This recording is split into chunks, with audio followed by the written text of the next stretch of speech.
Hi guys, welcome back to my channel.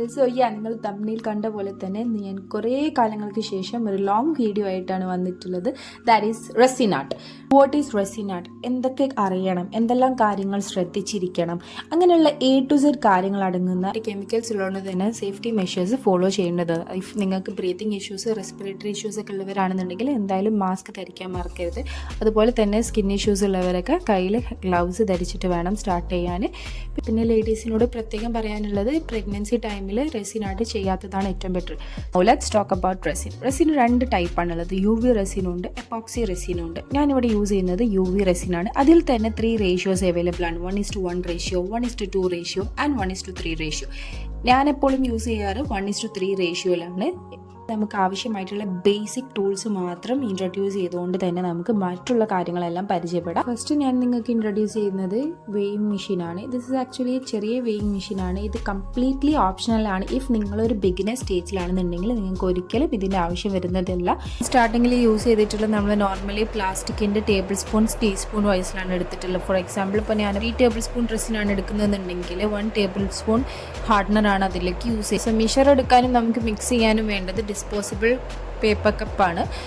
ഇനിയിപ്പോൾ നിങ്ങൾക്ക് disposable അല്ല, റീയൂസ് ചെയ്യുന്ന പറ്റുന്ന രീതിയിലാണെന്നുണ്ടെങ്കിൽ നിങ്ങൾക്ക് പ്ലാസ്റ്റിക് ഗ്ലാസോ അല്ലെങ്കിൽ പ്ലാസ്റ്റിക് ബോൾസോ എടുക്കാവുന്നതാണ്.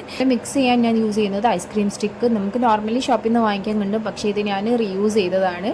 നിങ്ങൾക്ക് മനസ്സിലാവാൻ വേണ്ടി ഐസ്ക്രീം സ്റ്റിക്കാണ് ഞാനിവിടെ യൂസ് ചെയ്തിട്ടുള്ളത്. അതല്ലാണ്ടുള്ള ഐസ്ക്രീം സ്റ്റിക്ക് നോർമൽ ഷോപ്പിലൊക്കെ അവൈലബിൾ ആയിരിക്കും. അല്ലെങ്കിൽ ഇതുപോലെയുള്ള ഞാൻ നേരത്തെ പറഞ്ഞിട്ടുള്ള പ്ലാസ്റ്റിക്കിൻ്റെ നമ്മൾ ടേബിൾ സ്പൂൺ, ടീസ്പൂൺ വൈസിൽ മെഷർ എടുക്കണമെങ്കിൽ ഇങ്ങനെ യൂസ് ചെയ്യാവുന്നത്. Okay, now let's talk about measuring. പ്രത്യേകം ശ്രദ്ധിക്കേണ്ട ഒരു കാര്യം എന്താ വെച്ചാൽ, അളവ് ഒരിക്കലും തെറ്റാൻ പാടില്ല. റേഷ്യോൻ്റെ കണക്ക് ഞാൻ ഓൾറെഡി പറഞ്ഞിട്ടുണ്ട്. എൻ്റെ കയ്യിലുള്ളത് 3:1 റേഷ്യോ.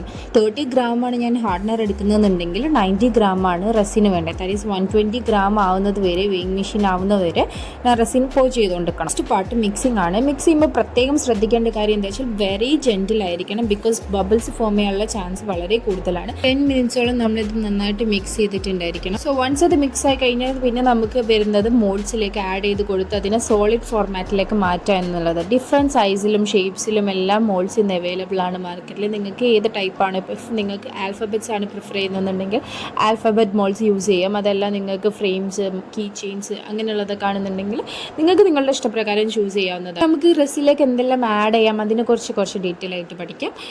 ഇത് ഗ്ലിറ്റേഴ്സ് ആണ്. ഞാൻ ഈ ഗ്ലിറ്റർ അങ്ങനെ ആഡ് ചെയ്യാറില്ല, ബിക്കോസ് ഇതെൻ്റെ കയ്യിൽ എന്നോ ഉള്ള ഗ്ലിറ്റർ. പിന്നെയും ഗ്ലിറ്റർ ഡസ്റ്റ് ഞാൻ ആഡ് ചെയ്യാറുണ്ട്. That is this pink, golden, silver അങ്ങനെ ഷെയ്ഡ്സിൽ വരുന്ന കുറച്ച് 2-3 കളേഴ്സ് ഞാൻ വാങ്ങിച്ചിട്ടുണ്ടായിരുന്നു. ഇതിന് ട്രാൻസ്പാരൻ്റ് ഗ്ലിറ്റേഴ്സും ഷേക്കേഴ്സും ഒക്കെ ആഡ് ചെയ്യാൻ എനിക്ക് ഭയങ്കര ഇഷ്ടമുള്ള ഒരു കാര്യമാണ്. നമ്മളെ കളറും തീമിനും അനുസരിച്ച് നമുക്കിതുപോലെയുള്ള സീക്വൻസ് ഒക്കെ ആഡ് ചെയ്യാവുന്നതാണ്. ഈ സീക്വൻസ് ഒക്കെ എനിക്ക് ഭയങ്കര ഇഷ്ടമാണ്, ബിക്കോസ് ഞാൻ എൻ്റെ സ്ക്രാപ്പ് ബുക്കിനും ഷേക്കേഴ്സിനൊക്കെ യൂസ് ചെയ്യുന്നത് ഇതാ. Now let's talk about pigments. First നമ്മൾ പറയാൻ പോകുന്നത് ഒപ്പാക് പിഗ്മെൻറ്റ്സിനാണ്. ഇതിന് പകരം അക്രിലിക് യൂസ് ചെയ്യുന്നവരുണ്ട്, ബട്ട് അത് കഴിഞ്ഞാൽ കളർ ഫെയ്ഡ് ആവാൻ ചാൻസ് ഉണ്ട്. സോ മാക്സിമം അക്രിലിക് അവോയ്ഡ് ചെയ്യാൻ നോക്കുക. Then comes the mica powder. This is actually my most favourite. ഭയങ്കര സാറ്റിസ്ഫൈങ് ആയെന്ന് മാത്രമല്ല, ഇതൊരു കൈൻഡ് ഓഫ് ഗ്ലിറ്ററി ഫീലാണ്. ലൈക്ക് നമുക്ക് കാണാൻ സാധിക്കും അതിൻ്റെ ഒരു ഗ്ലിറ്ററി എഫക്റ്റ് നമുക്ക് ആഫ്റ്റർ ആ ഒരു ഫിനിഷിങ് തന്നെ കിട്ടുന്നതാണ്. അത് മാത്രമല്ല, ഇത് കുറച്ചൊരു എക്സ്പെൻസീവ് ആണ്, ബട്ട് സ്റ്റിൽ എനിക്കത് ഭയങ്കര ഇഷ്ടമാണ്. ഇതിൻ്റെ എല്ലാ ഷെയ്ഡ്സും, ഓൾമോസ്റ്റ് എല്ലാ ഷെയ്ഡ്സും ഞാൻ യൂസ് ചെയ്യുന്നുണ്ട്. മോസ്റ്റ്ലി പേസ്റ്റൽ ഷെയ്ഡ്സ് ആണ്. Pink, pastel pink, white, maroon, yellow അങ്ങനെയുള്ള ഷെയ്ഡ്സിലാണ് വന്നിട്ടുള്ളത്. Then comes the gold flakes ഞാൻ ഓൾമോസ്റ്റ് എൻ്റെ എല്ലാ റെസിൻ വർക്സിലും ആഡ് ചെയ്യാറുണ്ട്, ബിക്കോസ് അതെനിക്കൊരു പ്രീമിയം ലുക്ക് കൊടുക്കുന്ന ഒരു ഫീലാണ്. Comes flowers. നമ്മളെ നോർമൽ ഫ്ലവേഴ്സ് ആഡ് ചെയ്യാൻ പറ്റത്തില്ല. ഇതുപോലുള്ള ഡ്രൈ ഫ്ലവേഴ്സ് നിങ്ങൾക്ക് മാർക്കറ്റിൽ ഈസി ആയിട്ട് വാങ്ങിക്കാൻ കിട്ടും. അങ്ങനെയുള്ള ബോക്സ് വാങ്ങിക്കാം. അതെല്ലാം നിങ്ങൾക്ക് സിലിക്ക ജെല്ല് വെച്ചിട്ട് ഡ്രൈ ചെയ്യണമെങ്കിൽ അങ്ങനെ ഡ്രൈ ചെയ്യാവുന്നതാണ്. ബ്ലോ ടോർച്ച് നമ്മൾ ബബിൾസ് എല്ലാം ഫോം ചെയ്തിട്ടുണ്ടെങ്കിൽ അതിനെ റിലീസ് ചെയ്യാൻ, അതിനെ പോപ്പ് ചെയ്ത് കളയാൻ വേണ്ടി യൂസ് ചെയ്യുന്ന ടൂളാണ് ബ്ലോ ടോർച്ച്. ഇഫ് നിങ്ങൾക്ക് നോർമലി ടൂത്ത് പിക്ക് വെച്ചിട്ട് വേണമെന്നുണ്ടെങ്കിൽ അങ്ങനെ പോപ്പ് ചെയ്ത് കളയണമെങ്കിൽ അങ്ങനെയും കളയാവുന്നതാണ്. Then this is actually very useful if നിങ്ങൾക്ക് ഹോൾ ഇല്ലാന്നുണ്ടെങ്കിൽ. ദാറ്റ് ഈസ് ചില മോൾഡ്സിലെല്ലാം ഓൾറെഡി ഹോൾ ഇൻക്ലൂഡഡ് ആയിട്ട് വരുന്നതുണ്ട്. അത് ഇൻക്ലൂഡഡ് അല്ല എന്നുണ്ടെങ്കിൽ നിങ്ങൾക്ക് ഇത് വളരെ യൂസ്ഫുൾ ആയിരിക്കും ഹോൾഡ് ചെയ്യാൻ വേണ്ടിയിട്ട്. That's it guys, hope you understood. Video ഇഷ്ടപ്പെട്ടിട്ടുണ്ടെങ്കിൽ ലൈക്ക് ചെയ്യാനും നിങ്ങളുടെ ഫ്രണ്ട്സിന് ഷെയർ ചെയ്യാനും മറക്കരുത്. Thank you for watching.